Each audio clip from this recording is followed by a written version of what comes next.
നമ്മുടെ വലതുപക്ഷ നിരീശ്വരവാദി എക്സ് ഹിന്ദുവായ രവീന്ദ്രൻ ഇപ്പോൾ എക്സ് മുസ്ലിങ്ങൾക്കെതിരെ ഒരു പുതിയ ആഭ്യന്തര കലാപം തുടങ്ങിയിട്ടുണ്ട്. എന്താണത്? എന്താ വിഷയം? എക്സ് മുസ്ലിങ്ങൾക്കെതിരാണ് രവീന്ദ്രൻ.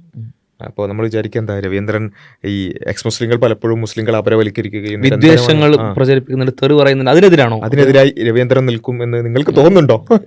ഞാൻ അറിഞ്ഞൊരു വിസാർ അങ്ങനത്തെ ഒരു വിസാറല്ല. അല്ല, അതുകൊണ്ട് അങ്ങനൊന്നും അത്ഭുതങ്ങളൊന്നും പ്രതീക്ഷിക്കേണ്ടതില്ല. രവീന്ദ്രന്റെ പ്രശ്നം എന്താ വെച്ചാല് പിന്നെ അതികഠിനമായി നിരന്തരം തെറി വിളിച്ച് ചെയ്യുന്ന കുറച്ച് ആൾക്കാരുണ്ട്. ഇടക്ക് മാത്രം തെറി വിളിക്കുകയും കുറച്ച് ആവശ്യത്തിലുള്ള ധ്രുവീകരണം സൗമ്യമായ തെറി വിളിക്കുന്ന ആളുകളുണ്ട്. അപ്പൊ ആ സൗമ്യമായ തെറി വിളി പറ്റൂല, നല്ലോണം തെറി വിളിക്കണം എന്നുള്ളതാണ്. ഓക്കെ, അതായത് നിങ്ങൾ തെറി വിളിക്കുന്ന എക്സ് മുസ്ലിങ്ങളായിട്ടുള്ള ആളുകൾ എന്ത് ചെയ്യണം?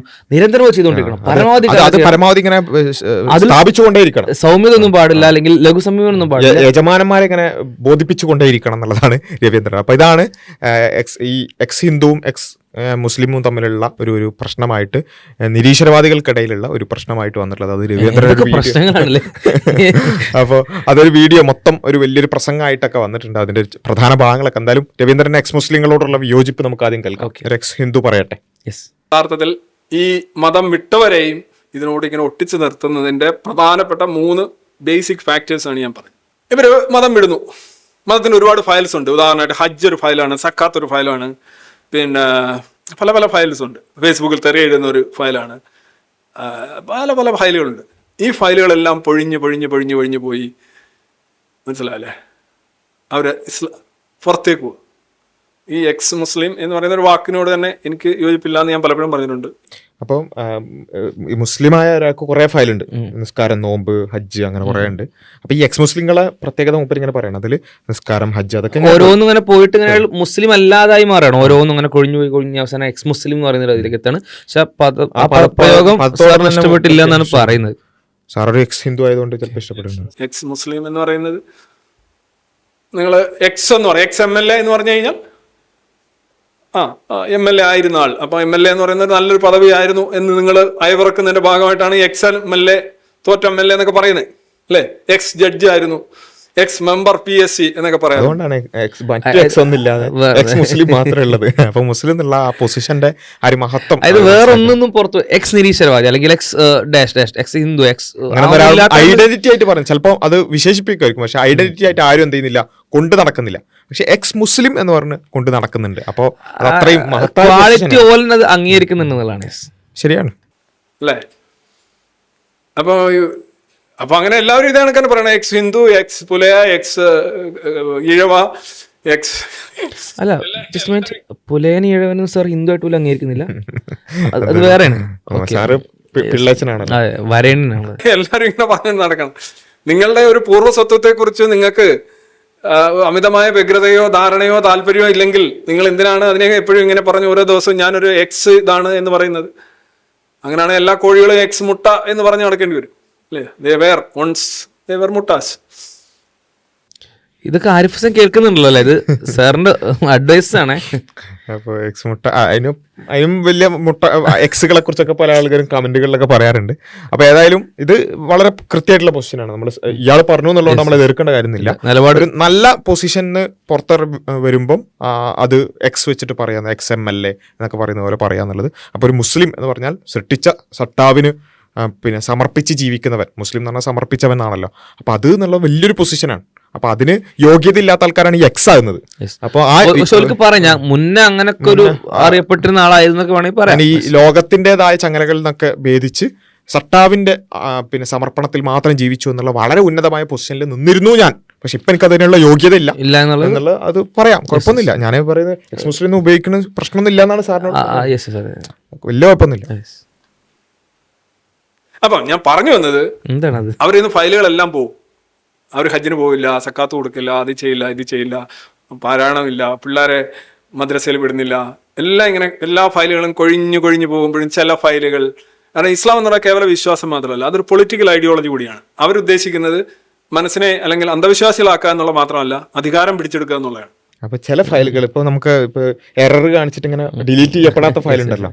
അപ്പൊ നിസ്കാരം നോമ്പ് ഇതൊക്കെ പോകുകയാണെങ്കിലും ചില ആ പൊളിറ്റിക്കൽ ഫയലാണ് ആ കിടക്കുന്നതാണ് സാറിന്റെ അഭിപ്രായം. എന്തോ ഒരു ഫയൽ കിടക്കുന്നുണ്ട്, പൊളിറ്റിക്കൽ ഫയൽ. അവിടെ ഈ വൈറസ് ഒക്കെ കയറിയിട്ട് ഡിലീറ്റ് ചെയ്യാൻ പറ്റാത്ത ഫയൽസ് ഉണ്ടാവില്ലേ, അതുപോലെ എക്സ് മുസ്ലിങ്ങൾക്ക് എന്ത് ചെയ്യും, അവർ നിസ്കാരം നോമ്പൊക്കെ ഒഴിവാക്കുന്നുണ്ടെങ്കിലും അവരിങ്ങനെ ഇസ്ലാമിനൊക്കെ ചീത്ത പറയുന്നുണ്ടെങ്കിലും അല്ലെങ്കിൽ അങ്ങനെ നിരന്തരമായി വെറുപ്പ് ഉൽപ്പാദിപ്പിക്കുന്നുണ്ടെങ്കിലും ശരിക്കും സാറിന്റെ കണ്ടുപിടുത്തം എന്താണ്, അത് അവരുടെ ഉള്ളിൽ എന്തുണ്ട്, ഇസ്ലാമിന്റെ ഫയൽ ബാക്കി കിടക്കുന്നുണ്ട്. കൺട്രോൾ ഓൾ ഡിലീറ്റ് അടിച്ചിട്ടും പോവാത്തൊരു ഫയൽ സാധനം കിടക്കുന്നുണ്ട്. മുഹമ്മദ് അങ്ങനെ തന്നെയാണ് ചെയ്തത്. ഞാൻ ഈ അടുത്തിടെ ഒരു പ്രഭാഷണം നടത്തിയിരുന്നു, അതിന് സാക്ഷിയായിട്ടുള്ള ഒരാൾ ഇവിടെ ഇരിപ്പുണ്ട്. മക്കയിൽ നിന്ന് മദീനയിലേക്ക് പലായനം ചെയ്ത മുഹമ്മദ് 62 CE പലായനം ചെയ്തത്. മദീനയിൽ ചെന്നതിന് ശേഷം 5 വർഷത്തിനുള്ളിൽ ഒരു ന്യൂനപക്ഷമായിരുന്ന മുഹമ്മദ് അവിടുത്തെ അധിപനായി തീരുകയാണ്. ഒരു അഭയാർത്ഥിയായിട്ട് ചെന്നിട്ട് അധിപനായി തീരുന്ന കഥയാണ് മുഹമ്മദിന്റെ കഥ. അതാണ് സുന്നത്ത്. ഇങ്ങനെ ചെറിപ്പിക്കുന്നില്ല പണ്ടേ ഉള്ള ആ ഒരു കഴിവ്.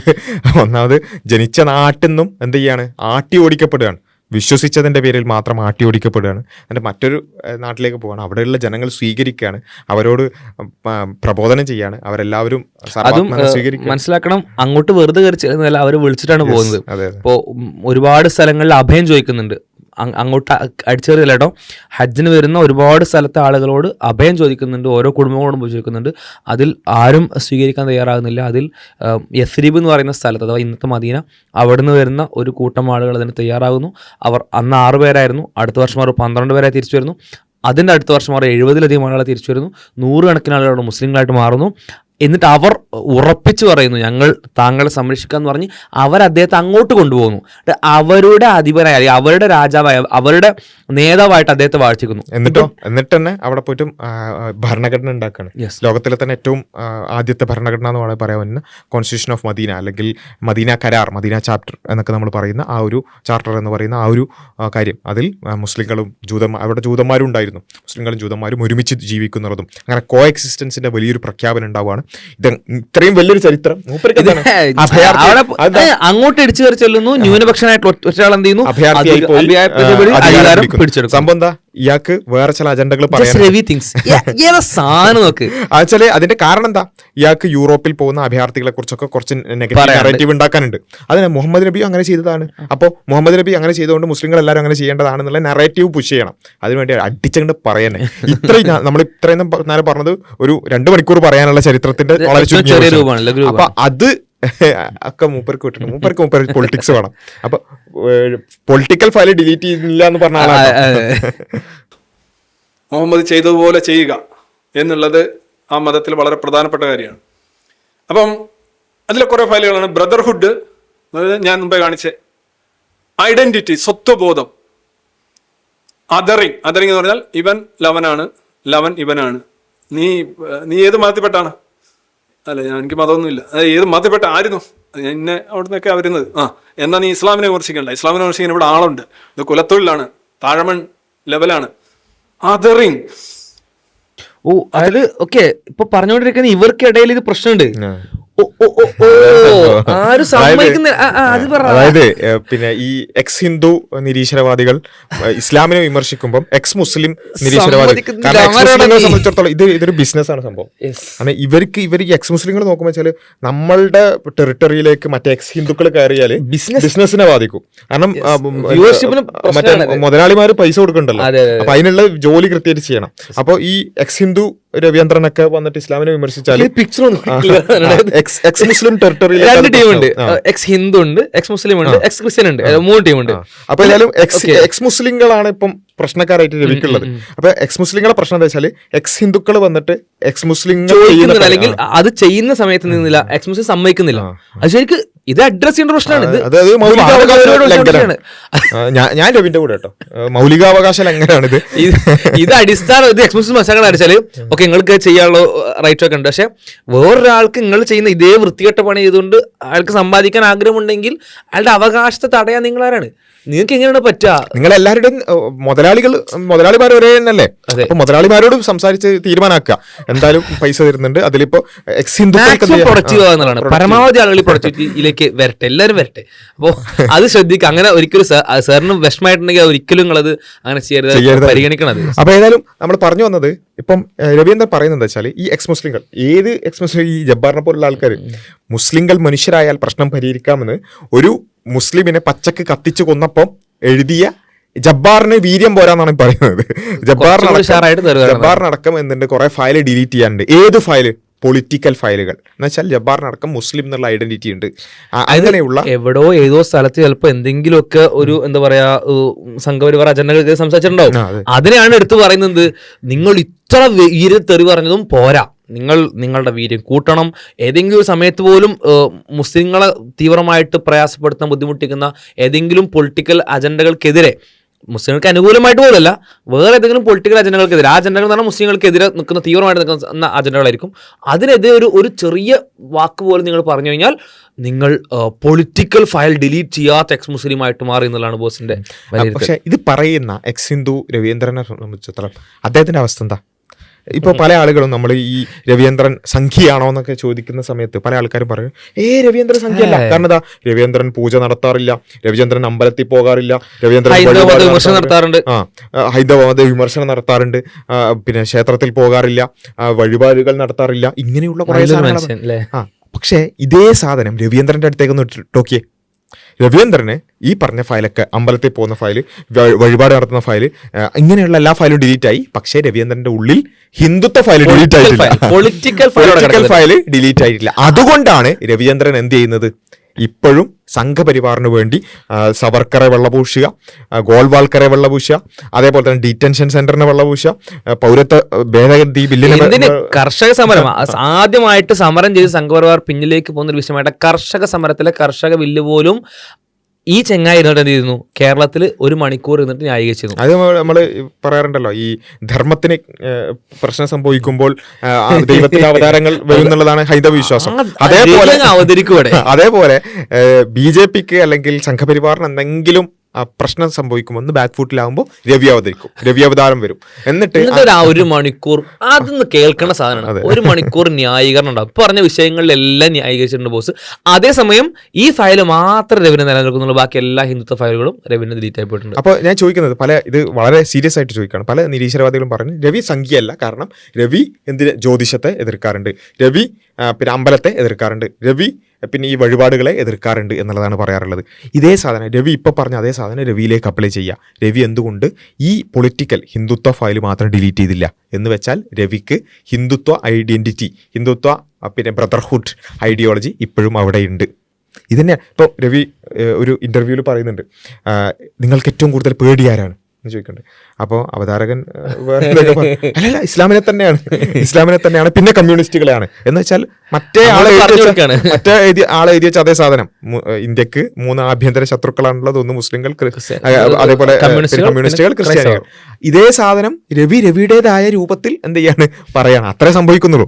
അപ്പോൾ ഇത് ഈ ഫയൽ മാത്രം ഡിലീറ്റ് ആവാത്തതിൻ്റെ പ്രശ്നമാണെങ്കിൽ നേരത്തെ പറഞ്ഞ എക്സ് മുസ്ലിങ്ങളെ കുറ്റം പറഞ്ഞ എക്സ് ഹിന്ദു ആയ രവീന്ദ്രന് ആ ഫയലുകൾ ഡിലീറ്റ് ആയിട്ടുണ്ടോ ഇല്ലേ? അതിൻ്റെ പേരിൽ മാത്രം രവീന്ദ്രനെ സംഖ്യ എന്ന് വിളിക്കാൻ പാടില്ല എന്ന് പറയുന്ന ആൾക്കാർ അതിൻ്റെ ന്യായം പറയണം എന്നുള്ളത് മാത്രമാണ് അതിൽ പറയാനുള്ളത്. അപ്പോൾ എനിവേ പിന്നെ രവീന്ദ്രൻ എന്ത് ചെയ്യാണ്, പിന്നെ ഈ എക്സ് മുസ്ലിങ്ങൾ എന്ന് പറഞ്ഞാൽ ഇപ്പോൾ ആ ടെറിട്ടറിയിലുള്ള ആൾക്കാരുണ്ടല്ലോ, അവർ ഈ പറഞ്ഞ പോലെ ഇടക്ക് മാത്രം ഭയങ്കര തെറികൾ വിളിക്കുന്ന ആൾക്കാരാണ്. പക്ഷെ ഫുൾ തെറി വിളിക്കുന്ന അതാണ് ഈ ലണ്ടനിൽ പോയി കുടുങ്ങിയ ആൾക്ക്.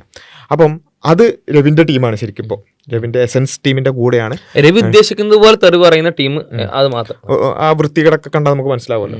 അപ്പം ആരിഫിനെ ഈ എക്സ് മുസ്ലിങ്ങൾ ഇടക്ക് തള്ളിപ്പറഞ്ഞു. ആ തള്ളിപ്പറഞ്ഞത് അതാണ് ഭയങ്കര സങ്കടമായി. ആ സങ്കടം സാറങ്ങോട്ട് കരഞ്ഞു തീർക്കൽ, ആ കണ്ണീരാണ് നമ്മൾ കാണാൻ പോകുന്നത്. ഇനി വേറൊരു സാധനം, കേരളത്തിലെ എക്സ് മുസ്ലിം ഇപ്പോൾ ആരിഫ് ഹുസൈൻ ലണ്ടനിൽ പോയിട്ട് വന്നു. അവിടെ പോയിട്ട് വന്നപ്പോ എന്തോ ഒരു പറയുമ്പോ തന്നെ വല്ലാത്തൊരവസ്ഥ, ഒരു മനുഷ്യനിങ്ങനെ സംഭവിക്കാതെ പോട്ടെ, ശത്രുക്കൾക്ക് പോലും ലണ്ടനിൽ പോയി വന്നു.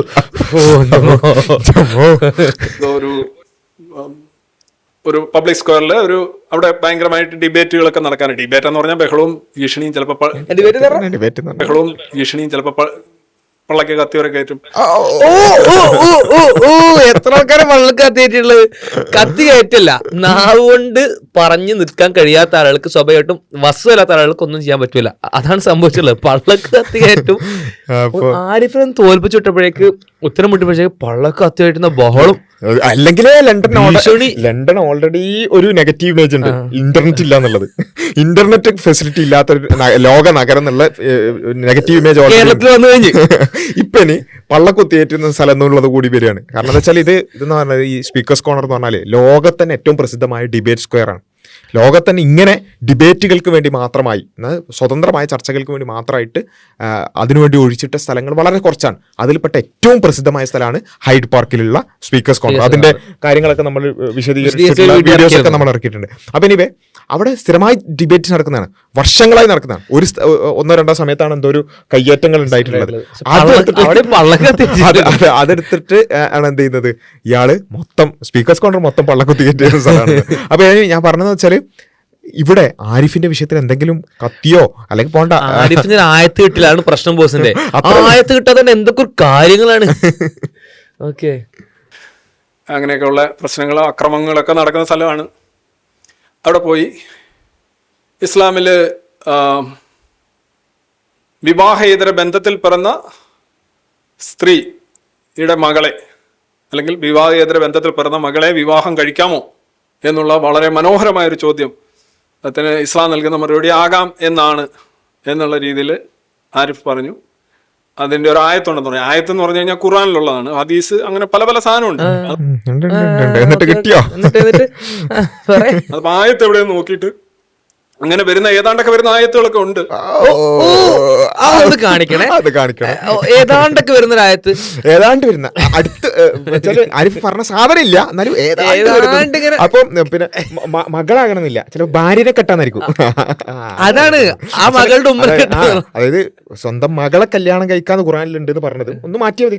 ഏതാണ്ട് മകളുടെ ഉമ്മ വരെ അല്ലെങ്കിൽ സമ്മതം നമ്മൾ ചെയ്യുന്നത് ശരിയാണോ? മകളുടെ ഉമ്മനെ കല്യാണം കഴിക്കാന്ന് ഖുർആനിലുണ്ടല്ലോ. മകൾ കല്യാണം കഴിക്കാന്നുള്ളത് അത്രേ ഉള്ളൂ. നമ്മള് വെറുതെ കുറ്റം പറഞ്ഞു, ചങ്ങായിനെ വെറുതെ കുറ്റം പറഞ്ഞു, ആവശ്യമില്ല. ഈ പ്രസംഗം കേട്ടോ നമുക്ക് റിഗ്രറ്റ് പോയി. ആരിഫിനെ മലയാളികളെ മൊത്തത്തിൽ ഒരവസ്ഥയിലാക്കി വെച്ചു. അതിന്റെയൊക്കെ കാരണക്കാര് നമ്മളല്ല. ഇത്രയും ചർച്ച നടന്നിട്ട്, ഇത്രയും ട്രോൾ ഉണ്ടായിട്ട്, ഇത്രയും വീഡിയോസ് ഇറങ്ങിയിട്ട് ഇപ്പോഴും ബോസ് വിചാരിക്കണത് ആരിഫ് പറഞ്ഞ് ഏതാണ്ടൊക്കെ ശരിക്കും വിശ്വസിക്കണത് അങ്ങനത്തെ ഏതാണ്ടൊരു ആയത്തുണ്ടെന്നാണോ? ഹുരിമത്ത് അലൈക്കും ഉമ്മഹാത്തുക്കും ബനാത്തുക്കും, നിങ്ങൾക്ക് മക്കളെ നിഷിദ്ധമാക്കിയിരിക്കുന്നു എന്ന് കൃത്യമായി ഖുർആൻ പറഞ്ഞിട്ട് ഇപ്പോഴും വിശ്വസിക്കാണ് ഏതാണ്ടൊക്കെ ഒരു ആയത്ത്. ബ്ലൈൻഡ് എന്ന് പറഞ്ഞാൽ ഇതിനേക്കാൾ ബ്ലൈൻഡ് ആകാൻ ഒരു മനുഷ്യന് പറ്റുമോ? ആയത്തുകളുടെ ഒരു സാങ്ഷൻ ഒരു അപ്രൂവൽ ഉള്ള സാധനമാണ്. പക്ഷെ പെട്ടെന്ന് പുള്ളിക്ക് എടുത്തു കൊടുക്കാൻ പറ്റിയില്ല. അത് ഭയങ്കരമായിട്ട് പെട്ടെന്ന് തപ്പുന്നു, നോക്കുന്നു, കിട്ടുന്നില്ല. അല്ല, ഞങ്ങളതിനെ പ്രതികരിക്കണത് ഇങ്ങനെ ഒരു അവസ്ഥ ലോക ചരിത്രത്തിൽ ഉണ്ടാവൂ? ഇങ്ങനെ ഒന്ന് ഇത്ര വലിയ സംഭവമായിട്ട് പോയിട്ട് അവിടെ പോയി ഞാനിത് വേറൊരുത്തർ ഇങ്ങനെ കൊടിയും പിടിച്ച് വെക്കുക, കോയാക്കോടി എന്നൊക്കെ പറഞ്ഞിട്ട് ഇങ്ങനെ വലിയ ഇപ്പുറത്ത് കൊടുത്തിട്ട് പോവുക, എന്നിട്ട് അവിടെ പോയിട്ട് തപ്പുക, കിട്ടാതെ ഓടുക. ഇങ്ങനെ ലോക ചരിത്രത്തിൽ വളരെ വിരളമായിട്ട്. അല്ല, ഇപ്പൊ നമ്മൾ പ്രതികരണ പ്രശ്നേ അങ്ങനൊന്നും പറയാൻ പാടില്ല. നമ്മളല്ലോ അവര് തമ്മിലുള്ള നമ്മൾ കണ്ടിരിക്കുന്ന ആൾക്കാരാണ്. ഇപ്പൊ ഉടനെ വളഞ്ഞിട്ട് പുള്ളിക്കെതിരെ എന്തോ മുജ്ജന്മ പക എന്നൊക്കെ പറയുമല്ലോ, ആ അവസരം വിനിയോഗിച്ചുകൊണ്ട് ആളുകൾ സംസാരിക്കണം. ആഹാ, അവനവിടെ കിട്ടി, അവൻ ലണ്ടനിൽ പോയി നാണം കെട്ടു, അതാണ് ഇതാണ് എന്നൊക്കെ ഇങ്ങനെ പറയണം. ആക്കെ പറയുമ്പോ മുഖം ആലോചിച്ചൊക്കെ വിഷമിച്ചാട്ടെ, അങ്ങനൊക്കെ പറയാം, ഇങ്ങനൊക്കെ ചെയ്യാമോ, നമ്മുടെ നാളെ കാണണ്ടേ, മാനം കിട്ടുന്നൊക്കെ. എന്റെ മോനെ പറ്റി നിങ്ങൾ എന്താണ് വേണ്ടിയില്ലേ? ഇനി ഇത് ആദ്യം ആരാ ചെയ്തെന്നുള്ളതാണ് നോക്കുന്നത്. മുസ്ലിംസ് അവരിങ്ങനെ പോസ്റ്റ് ഇട്ട് അർമാദിക്കുകയാണ്. എന്താ കാര്യം ഒന്നുമില്ല, എന്തെങ്കിലും തെറ്റാളി ചെയ്തോ? ഇല്ല, ഒക്കെ കിട്ടിയില്ല.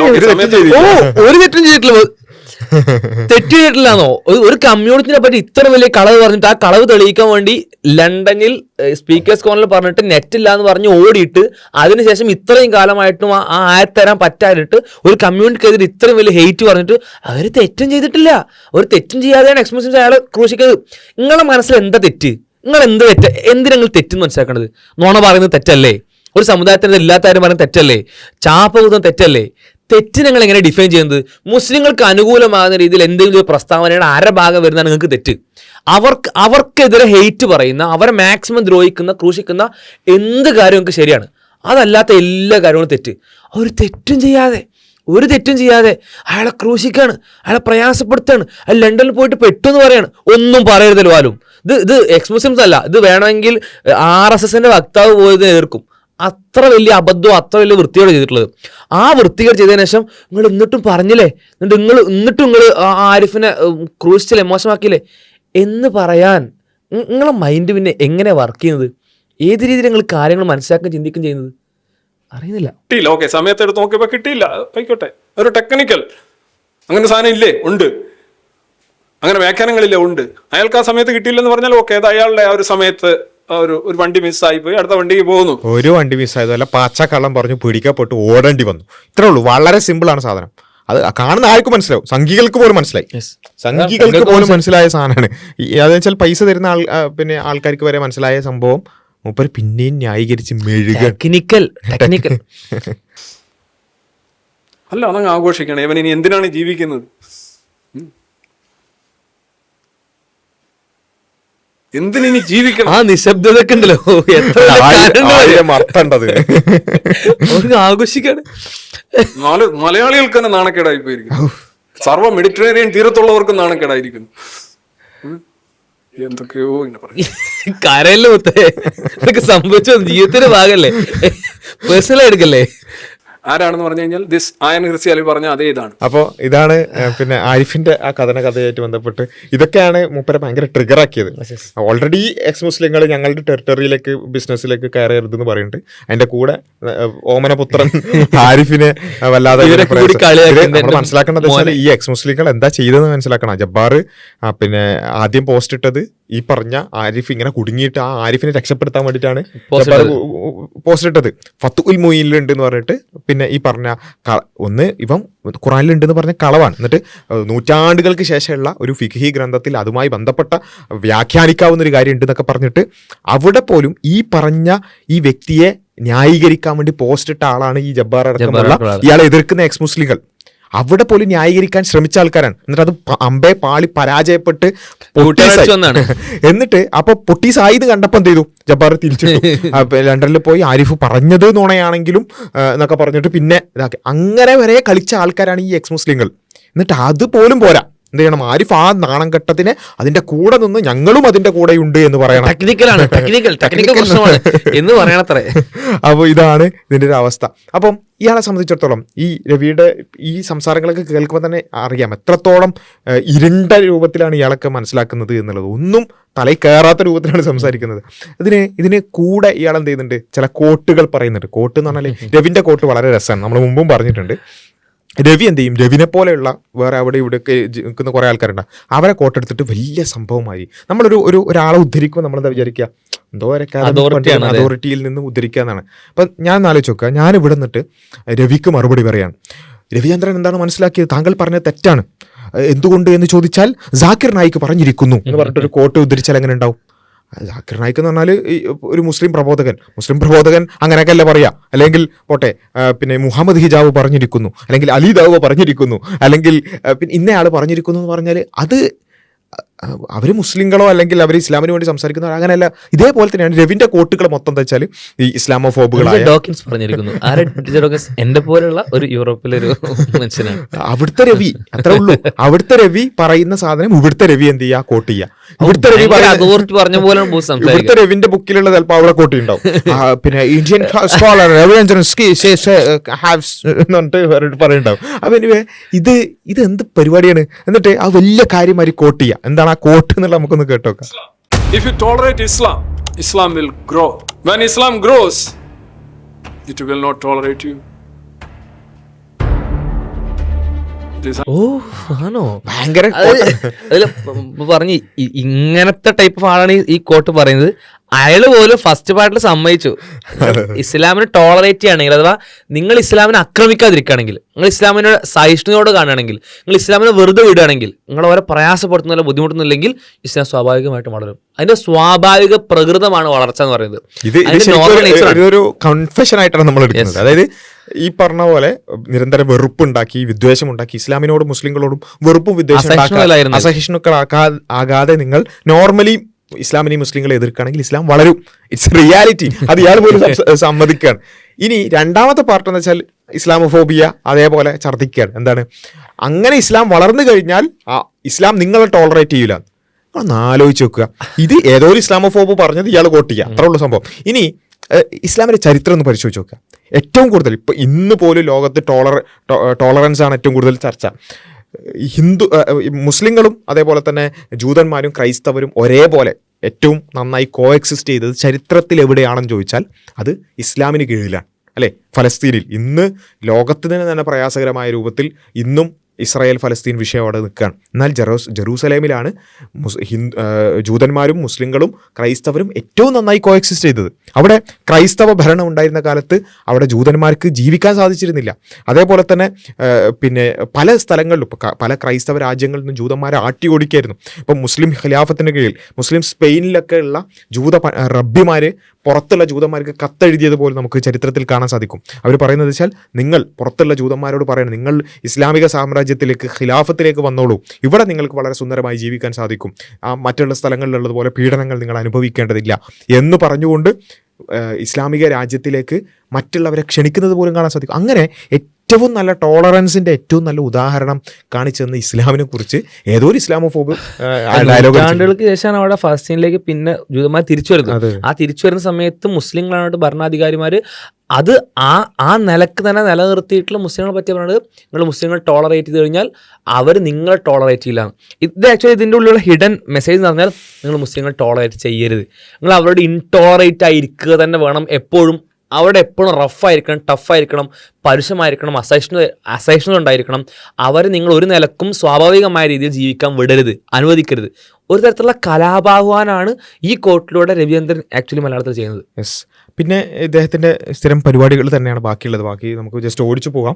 അപ്പോൾ ഇദ്ദേഹം പറഞ്ഞ ഇരവാദം എന്ന് പറഞ്ഞിട്ട്, ശരിക്കും ഇദ്ദേഹം പറയുന്ന കാര്യങ്ങൾ നമ്മൾ പലപ്പോഴും പറഞ്ഞിട്ടുണ്ട്. പല വിഷയങ്ങളിലും ഇയാൾ ഒരു സമയത്ത് പറയുന്ന യുക്തി അതേ സാധനം എടുത്തിട്ട് വേറെ സ്ഥലത്തേക്ക് ഇട്ടാൽ നേരെ ഓപ്പോസിറ്റ്. അതിൻ്റെ ഒരു ഉദാഹരണം നിങ്ങൾ പിന്നെ രവീന്ദ്രൻ്റെ, ഇപ്പോൾ നിങ്ങൾക്ക് ഒരു അസൈൻമെൻറ്റ് തരികയാണ്. രവീന്ദ്രൻ്റെ ഇസ്രയേൽ ന്യായീകരണ, വംശഹത്യാ ന്യായീകരണ വീഡിയോസ് എടുക്കുക. എന്നിട്ട് അതിൻ്റെ പാറ്റേൺ ഒന്ന് ജസ്റ്റ് മനസ്സിലാക്കി, ഇപ്പോൾ പോസ് ചെയ്തിട്ട് പോയിട്ട് കണ്ട് തിരിച്ചു വന്നാലും കുഴപ്പമില്ല. എന്നിട്ട് അതിൻ്റെ പാറ്റേൺ മനസ്സിലാക്കി വന്നിട്ട് ഇനിയുള്ള വാദങ്ങൾ നിങ്ങൾ ഒന്ന് ആ ഒരു ലെൻസിലൂടെ ഒന്ന് കേട്ടോക്കുക. കഴിഞ്ഞ കുറേ വർഷങ്ങളായിട്ട് കേരളത്തിലെമ്പാടും പറഞ്ഞുകൊണ്ടിരിക്കുന്ന ഒരു കാര്യമാണ്, അതായത് വിക്ടിം കാർഡ്. ഇരയാകുമ്പോൾ ഉള്ള ഒരു സൗകര്യമുണ്ട്.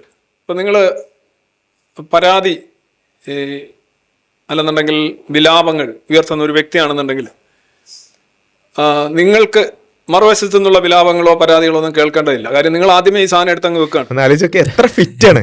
അതായത് ഇയാളുടെ ഈ വംശഹത്യാ ന്യായീകരണ വീഡിയോസിലൊക്കെ ഉള്ള എന്താ, ജൂതന്മാർ ചരിത്രപരമായി അങ്ങനെയാണ്, ചരിത്രപരമായി പീഡനങ്ങൾ അനുഭവിച്ചിട്ടുണ്ട്, അവർക്ക് വേറെ ലാൻഡില്ല, അങ്ങനെ ഇല്ല, ഇങ്ങനെ ഇല്ല, കുറേ വിലാപങ്ങൾ. ആ വിലാപങ്ങളോട് സൈഡിൽ നിൽക്കുന്നു. ഈ വിലാപങ്ങൾ കേൾക്കുന്ന സമയത്ത്, ഈ വിലാപങ്ങൾ ആവർത്തിക്കുന്ന സമയത്ത് ഇയാൾ ചെയ്യുന്നില്ല, മറ്റേ സൈഡിലെ വിലാപങ്ങൾ തീരെ കേൾക്കുന്നില്ല. പൂർണ്ണമായിട്ട് എത്ര ഫിറ്റ്, കറക്റ്റ് ഫിറ്റ്.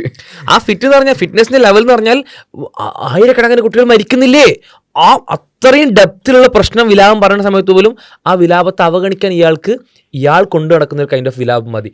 അതൊക്കെ മരിക്കുന്നൊക്കെ ഉണ്ട്, പക്ഷെ ഇവർ ചരിത്രപരമായി ഇങ്ങനെ പോയി അതാക്കി ചരിത്രപരമായി ഇരകൾ. ജൂതന്മാർ വെച്ചാൽ സയനിസ്റ്റുകളാണ് ചരിത്രപരമായി ഇരകൾ.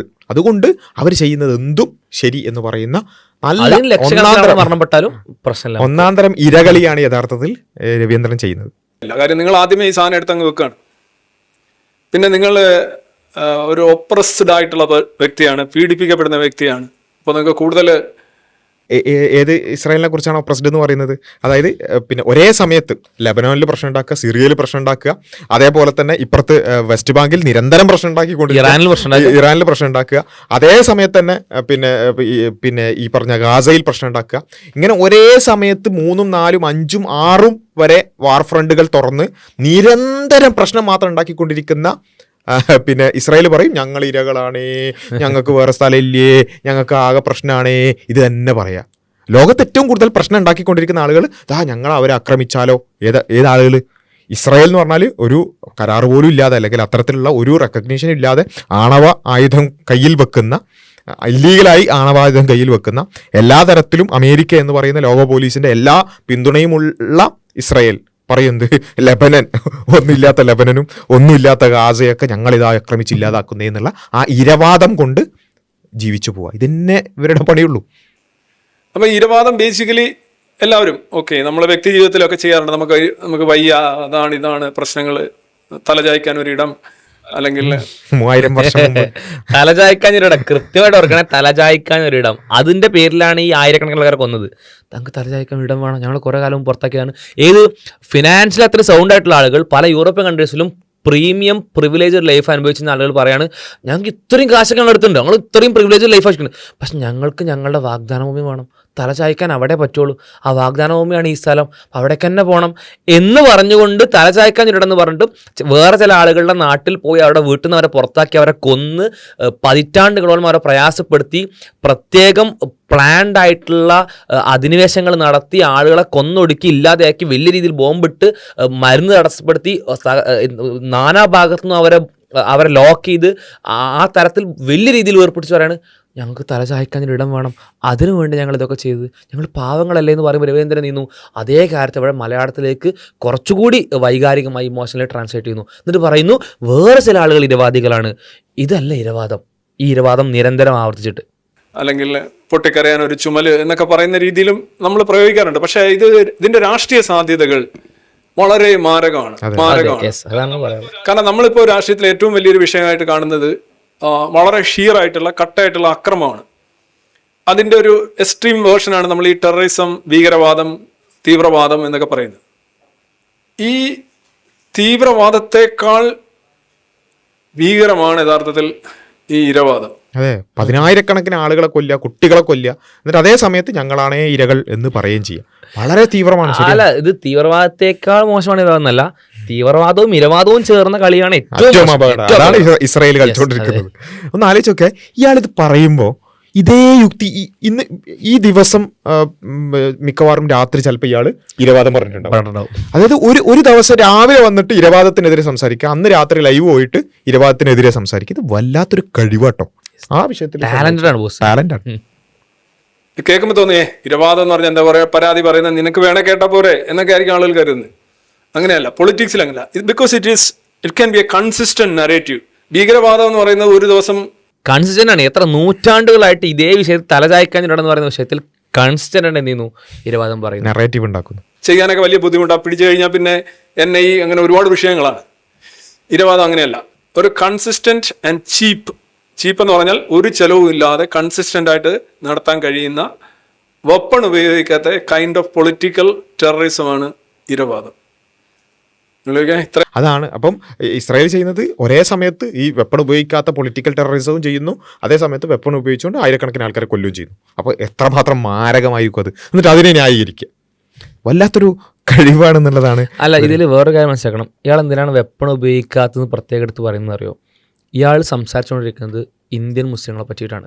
മൂപ്പർക്ക് അറിയാം ഇന്ത്യൻ മുസ്ലിങ്ങൾ വെപ്പൺ ഉപയോഗിക്കുന്നില്ല. അവർ നിരന്തരം ആക്രമിക്കപ്പെട്ടുകൊണ്ടിരിക്കുന്നു, അവർ നിരന്തരം പ്രയാസപ്പെട്ടുകൊണ്ടിരിക്കുന്നു, അവർക്ക് നിരന്തരം വലിയ രീതിയിലുള്ള ബുദ്ധിമുട്ടുണ്ടായിക്കൊണ്ടിരിക്കുന്നു. അപ്പോൾ ഇയാൾ പറയാണ്, നിങ്ങൾക്ക് ബുദ്ധിമുട്ടുണ്ടാകുന്ന ഈ ആളുകളെ കാണുമ്പോൾ, അവരവരുടെ പ്രയാസങ്ങൾ പറയുമ്പോൾ നിങ്ങൾക്ക് അവിടെ സിമ്പതി തോന്നുന്നുണ്ടോ, അവരോട് നിങ്ങൾ എമ്പത്തറ്റിക് ആകുന്നുണ്ടോ? അങ്ങനെയാണെങ്കിൽ നിങ്ങളുടെ മനസ്സ് അങ്ങനെയാണെങ്കിൽ ഒരിക്കലും നിങ്ങൾക്ക് അങ്ങനെ ആകാൻ പാടില്ല. നിങ്ങൾ അങ്ങനെ ആകുന്നത് മോശമാണ്. അവർക്ക് പ്രയാസമൊക്കെ വയ്ക്കുന്നുണ്ടാവും, അവർ എപ്പോഴൊന്നും ഉപയോഗിക്കുന്നുണ്ടാവില്ല, അവരവരുടെ പ്രയാസങ്ങൾ പറ്റി നിരന്തരം പറഞ്ഞുകൊണ്ടിരിക്കുന്നുണ്ടാവും. പക്ഷെ ആ പ്രയാസത്തെ പറ്റി പ്രയാസം അനുഭവിക്കുന്ന മുസ്ലിങ്ങൾ പറഞ്ഞുകൊണ്ടിരിക്കുന്നത് പോലും ഒരു കൈൻഡ് ഓഫ് ടെററിസമാണ്.